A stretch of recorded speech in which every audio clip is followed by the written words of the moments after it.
अब इस कड़ी में दो नाम और हैं जो बड़े अप्रत्याशित हैं। दोनों मनोहर लाल खट्टर के बड़े नजदीकियों में रहे, पंजाबी समाज से आते हैं।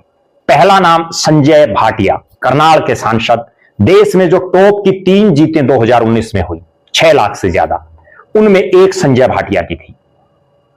पार्टी के पानीपत से वो चुनाव भी लड़ चुके हैं, पानीपत शहरी से हालांकि नहीं जीत पाए, और बड़े पार्टी के संगठनकर्ताओं में उनकी गिनती है।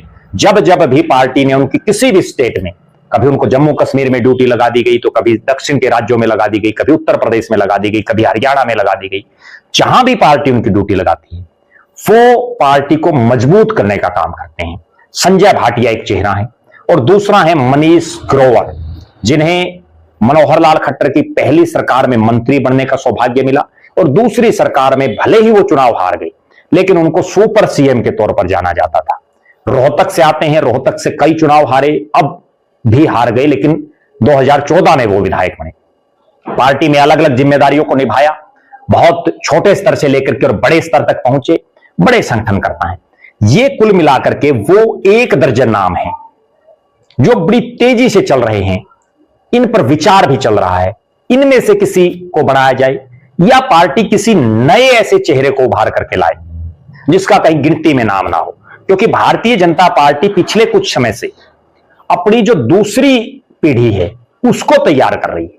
हमने देखा नगर निगम, नगर निकाय के चुनाव में किस तरह से उन नेताओं को टिकटें दी जिनका कहीं लिस्ट में नाम नहीं था। सीनियर नेताओं को दरकिनार करके जूनियर नेताओं को मैदान में उतारा। विधानसभा के चुनाव में आप देख लीजिए, बड़े सीनियर नेताओं, रामविलास शर्मा जैसे नेता की टिकट काट दी गई और जूनियर नेताओं को टिकटें दी गई। मंत्रिमंडल में आप देख लीजिए कितने ऐसे विधायकों को मंत्री बनाया जो पहली बार चुनाव जीते। प्रदेश का मुख्यमंत्री तक देख लीजिए, तमाम सीनियर नेताओं को दरकिनार करके नई पौध को आगे लाने का काम किया जा रहा है। और ना केवल हरियाणा, पूरे भारत में जब से नरेंद्र मोदी ने देश की कमान संभाली है, ठंडी निगाहों से आप एक चीज देखिए, ठंडे दिमाग से एक चीज सोचिए, कितने बड़े तुर्रम खानों को साइड लाइन लगाया गया और नए नए चेहरों को उभारने का काम किया गया। तो भारतीय जनता पार्टी किसी नए पर भी दांव लगा सकती है।